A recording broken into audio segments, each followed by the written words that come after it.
Hi ka-adventure! Isang panibagong adventure na naman ang pupuntahan natin ngayong araw na ito. Pupunta pala tayo sa Can-Umantad Falls, Kandihay, Bohol. Tara, let's go!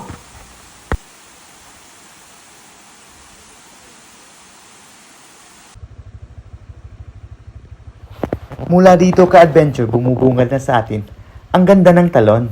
Ito nga pala ang pinakamataas na talon dito sa Bohol. Kaya tara, let's go!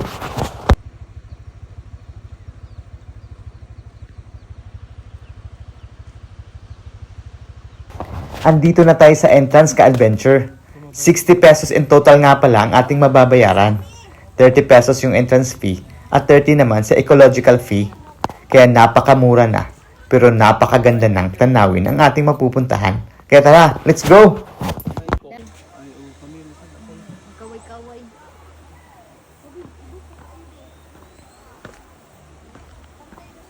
So, nandito na kayo ngayon sa Can-Umantad Falls, guys. Can-Umantad Falls is sa Kandihay, Bohol naman ito, guys. So, Can-Umantad Falls, here we go. So, ito yung entrance nila, guys. Yung entrance fee is 60 pesos.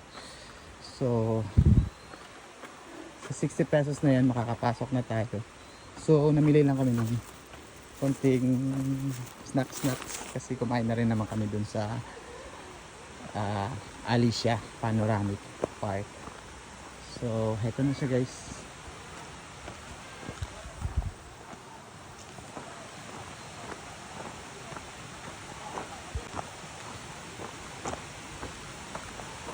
So, dito guys, no, ramdam na natin yung ragasan ng tubig. So, tingnan nyo naman guys kung gano'n kaganda.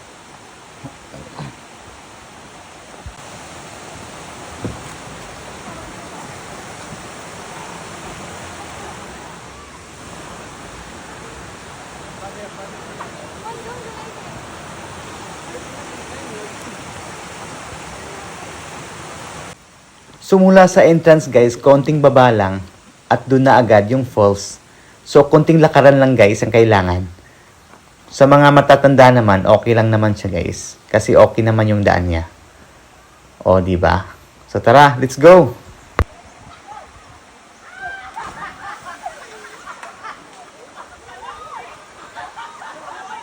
May mga cottages nga pala din dito guys. Kung may mga baon din kayo, okay na okay kasi meron kayong mapaglalagyan. As mas mainam na rin guys na magbaon na rin kayo ng mga pagkain kasi wala masyadong mabibilhan dito guys. At saka yung tubig din guys. O diba, napakaganda.